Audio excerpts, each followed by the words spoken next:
Everybody, once again my head is nearly off the screen.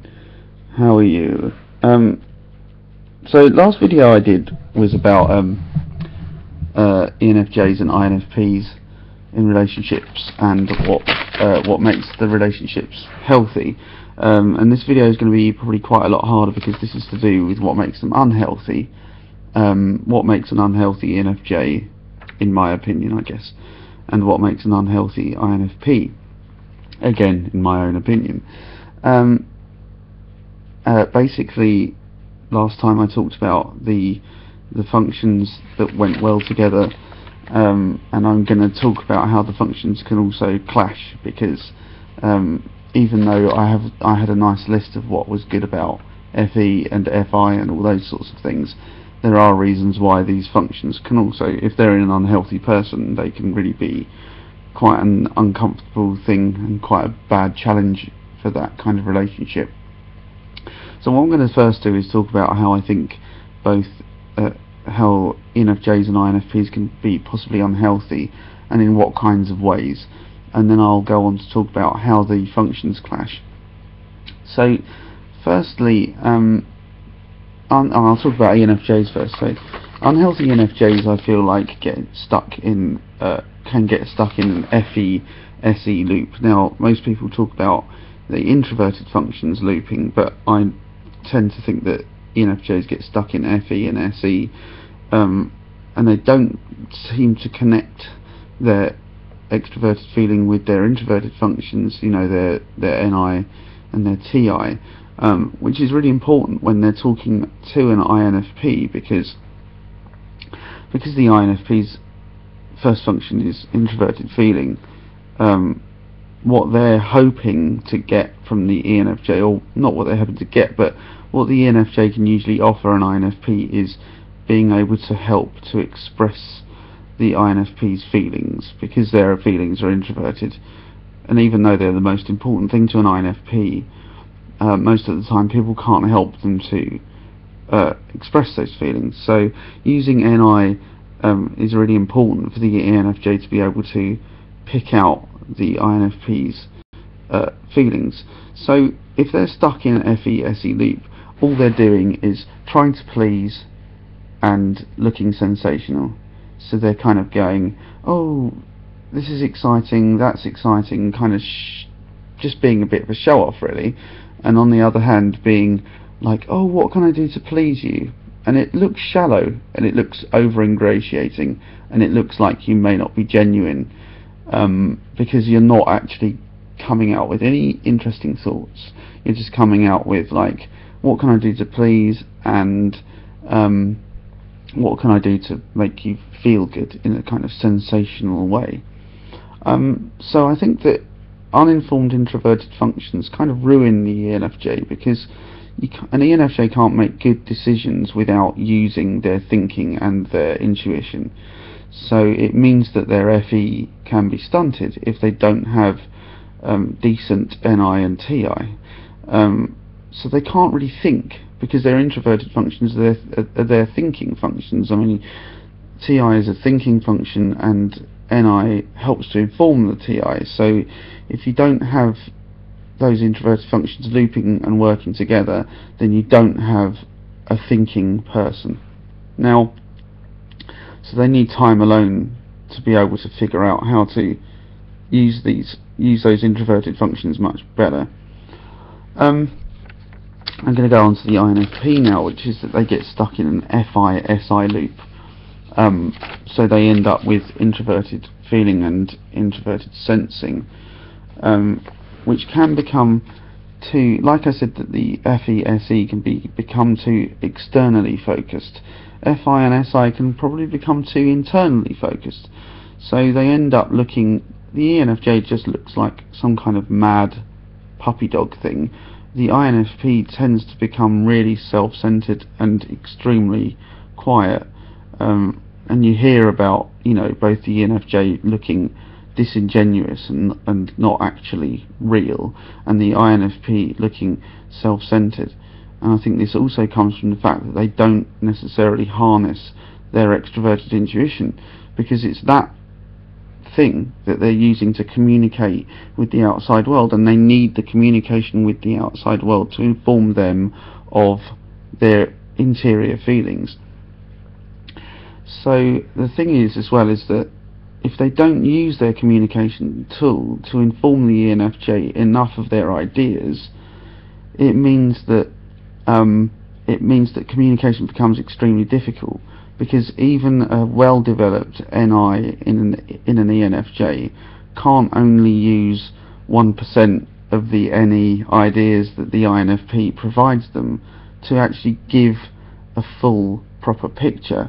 So, you get 1% of information from the INFP, and then the NI is going off on a tangent which is not necessarily relevant, because they don't have enough information from the extroverted function of the INFP. So they can't expand on the INFP's feelings. So this makes the INFP look much more impenetrable. They look difficult to see into, because it's their introverted functions which are first, so they look impenetrable if they're not communicating. And this can come about because they're not healthy and they're not using their functions in conjunction with each other. And the other thing is that INFPs, I think, really would benefit from using their extroverted functions to help themselves in a sort of self-help way, because extroverted intuition and extroverted thinking are really good functions for moving forward. You get an idea, you execute that idea, so they're good like that together. And if you don't have those in a healthy individual, then you just don't have a way of completing anything. And if they can spend time on their communicating skills, their NE and their TE, then they can make themselves much more clear, which means that it's got much more chance, if you've got healthy ENFJ using properly functioning introverted intuition, they can hear what the INFP is saying with their ideas and communicate the feelings to the INFP about how the INFP is feeling, and then it makes the INFP less it makes them much more clear and easier to understand. So now I'm going to go on to the functions and how they can actually kind of look bad to each other. I mean, last time I talked about how they look good to each other, but this time I talk about how they can actually make each other look stupid. So extroverted feeling can often look shallow or fake, because all it's doing is feeling the other person's feelings as your own, and then trying to make the other person feel better so that you feel better. So all it's doing is constantly trying to get the other person to feel happy so that you feel happy in yourself, and that's pretty much it. And FE is not as simple as that, but it's but that's how it can sometimes appear, especially underdeveloped FE. And then FI in an INFP can sometimes look really oversensitive, and obviously FI is really complicated. It's very nuanced, just like the TI is very nuanced as well. But FI attaches feelings, whereas TI doesn't attach feelings. So FI is an extremely complicated thing that the INFPs haven't come up. They have ideas and ideals that they haven't come up with in the last 10 minutes. So they can be really sensitive about their feelings when they're challenged, because they're so clear and nuanced and they've taken so long to get to. Now, but it can look oversensitive if they're unable to communicate clearly. Now, I think that intuition tends to be something that, but if both parties have it, there are much less communication issues with it. Like, I think that in extroverted intuition and introverted intuition, both the ENFJ and the INFP generally really like those things. But I think sometimes, for example, extroverted intuition can look too indecisive, too large field, and kind of overly magical to an NI user. But then introverted intuition can look far too smart-ass and know-all-ish. So it just knows, it's going, oh, I know already, like I have the answers already. which I think can also possibly cause a bit of friction, but probably less actually than both of the first functions. FE and FI don't always get on. Extroverted sensing can look too obvious, and introverted sensing can look too negative if there's a negative past. And that's really where your loops become really dangerous. FI and SI looking oversensitive and negative is where you really are going to be getting into problems. And FE and SE being too shallow and too obvious are also going to be really horrible when you get into problems. But one of the really horrible ones is that extroverted thinking can look too bossy, and when you get into an argument with an extroverted thinker, even if it's their last function, it can be way too like trying to finish it's there to try and finish the argument, which frustrates the introverted thinker because they are being pedantic about exactly what upset them. So the introverted thinker will be saying, but you've missed all these details about why we had the argument, and we need to finish the argument knowing and accepting all of the details, whereas the extroverted thinker is saying, no, we need to finish the argument just to get it finished with, because I don't want to argue anymore. Which is, both of the sides are quite valid. It's like, please understand. The introverted thinker is saying, please understand everything that I was upset about, just so that I can feel like you've actually listened to what I'm upset about. And extroverted thinking can be like, no, I don't want to listen to all that stuff because I just don't want to argue anymore. Yeah, so that's really where I got to with all of it.